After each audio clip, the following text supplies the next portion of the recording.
Hey guys, I'm here with a book haul for you.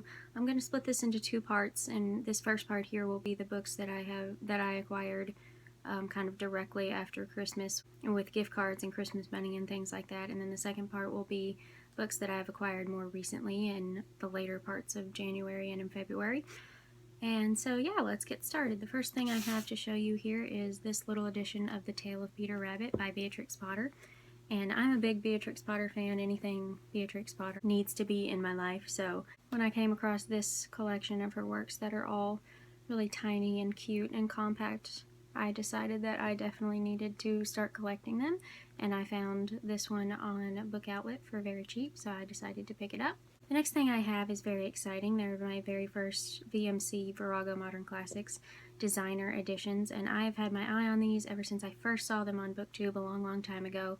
And I finally decided to pick some up with some Christmas money. I chose three, and the three that I chose were Excellent Women by Barbara Pym, The Enchanted April by Elizabeth von Arnim. I've actually already read this, but my edition was just a regular Penguin Modern Classics edition, which, while beautiful, is not as beautiful as this edition, and I really enjoyed the story, so I thought I would pick this edition up for my collection. And the last one of those that I got was The Magic Toyshop by Angela Carter. I'm super excited to get to all of these, or rather the two that I haven't already read, and hopefully I'll do so in the near future. The next book I have was also part of a Book Outlet order, and that is 3 Times Lucky by Sheila Turnage.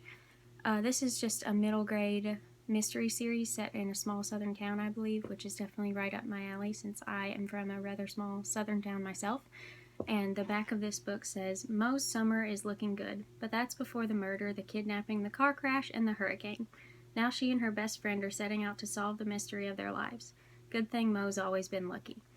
So that sounds really intriguing, and I'm hoping to get to this pretty soon. Next thing I have also came from Book Outlet, and that is the third book in the Fairyland series by Catherine Invalente, and that is The Girl Who Soared Over Fairyland and Cut the Moon in Two. I read the first book in this series a couple years ago, and I definitely enjoyed it, but not as much as I think I could have and should have. I think it was just a case of the right book at the wrong time for me, so I'm going to give that one a reread, hopefully in the pretty near future, and then continue on with the series as I have the second book and now the third book as well. And then the next thing that I have was just kind of a random purchase. It's The Sweet Adventures of Henry P. Twist by B.W. Van Alstyne, and this was just like something that I bought on a whim. I saw it advertised in the back of the winter issue of Fairy Magazine, which is a magazine that I'm subscribed to and love. And so I looked it up on Amazon, and it just sounded really cute, and it's just a tiny little thing. It's like a little novella, basically, and it's a middle grade about an elderly pastry chef named Henry Peppermint Twist, and he's worked at one of the world's largest sweet factories in Germany for all of his life, and then they decide that they want to get rid of some of their older workers to replace them with younger people. And so he goes to this retirement home, and I think somehow he ends up meeting some kind of fairy and who takes him to the fairy realm. And I'm sure once Henry gets there, things don't go quite as he had planned. So this just sounded like a really cute, short little read that I thought I would give a try. And the next 3 books are from a Barnes & Noble order that I made with some gift cards that I had from Christmas. And the first one I showed in my January wrap-up, and that is The Adventures of Miss Patti 4 by Anne Michaels with illustrations by Emma Block. And if you want to know more about how I felt about this, definitely go check out my January wrap-up. Next thing from that order was A Fine Romance, Falling in Love with the English Countryside by Susan Branch.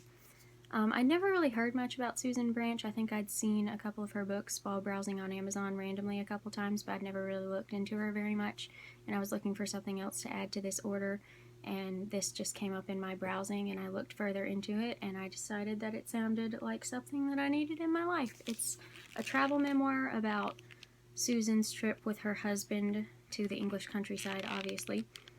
It was always her dream to cross the Atlantic on the Queen Mary 2 and then explore the English countryside, so that's what they did. And Susan Branch is an artist as well as an author, and she hand-lettered this whole thing, so it's absolutely gorgeous. And she illustrated it throughout as well, and there are also some photographs, as you can see there. She illustrated it throughout, and her style is absolutely gorgeous. I love it. And so I'm sure this will just be a really enchanting reading experience, and I'm hoping to get to it very soon. Last thing from that order is Stardust by Neil Gaiman with illustrations by Charles Vess, who I have mentioned before and you know that I love. And this is the kind of like graphic novel-esque version that was published by Vertigo. And it's absolutely gorgeous. I've had my eye on this edition for quite a while. You can see why. It's beautiful. There's another illustration. And I think there are some like full page spreads too. Yeah, like that. It's stunning.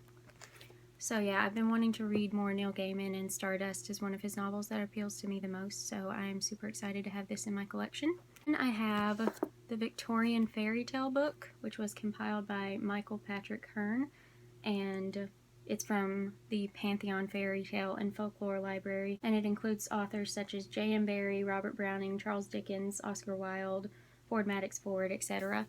And so this is just what it sounds like. It's a collection of Victorian fairy tales, and as I've mentioned before, I'm in a Victorian literature class right now, so obviously I'm super interested in that era, and I'm also interested in fairy tales, so I thought I would pick this up. And the next thing that I have was also kind of a whim buy, and that is A Unicorn is Born by Trini Dalton. And I think it was Mercedes from Mercy's Bookish Musings. On her channel she featured a little chapbook by Trini Dalton that sounded really interesting, so I looked the author up and was looking at some of her other works and found this and thought it sounded really cool. It's a gorgeous book. Those are the end papers, and it's also illustrated throughout very beautifully.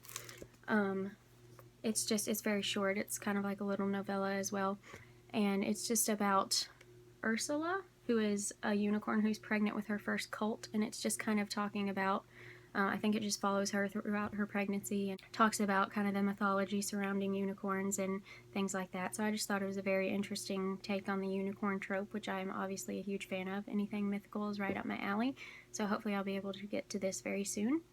And then I have something else from a book outlet order, which is the Racket Epacket House by Frances Hodgson Burnett. And this is just a little, like, very short, basically a picture book about this family of dollhouse dolls, and I think their owner, the little girl who owns the dollhouse, gets a newer, nicer dollhouse, and so they're feeling a little left out, and I guess there's a little competition between the old and the new dolls and things like that. That just sounded like a really cute, sweet story, and I love dollhouses. I love Frances Hodgson Burnett, you know. It seems like a perfect pairing, so hopefully I'll be able to read this very soon as well. Next thing that I have is a book that my lovely friend Katie got me for my birthday that I've just kept forgetting to mention in a haul, and that is Lovely Ladies of Animation, with a foreword by John Lasseter and an introduction by Glenn Keane, and all of these lovely lady animators are included in this collection, and it's just, obviously it's illustrated throughout with examples of each artist's work and has little profiles on them and the contributions that they've made to the industry and things like that. It's very beautiful. So I love animation, and I'm super excited to get into this and to learn about some awesome lady animators. Last thing that I have is a picture book, and that is Tumbleweed Baby by Anna Myers and illustrated again by Charles Vess, one of my very favorites, obviously.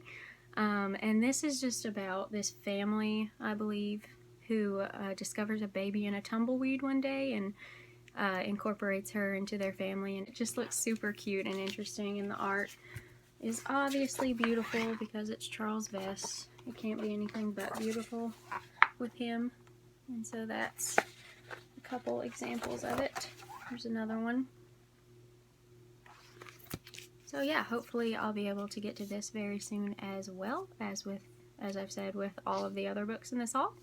That is the first part of my haul. I hope you enjoyed this video. Let me know if any of these books look interesting to you, or if you've already read any of them and what you thought about them. I'd love to hear your thoughts. Thanks for watching, and I'll see you in the next video.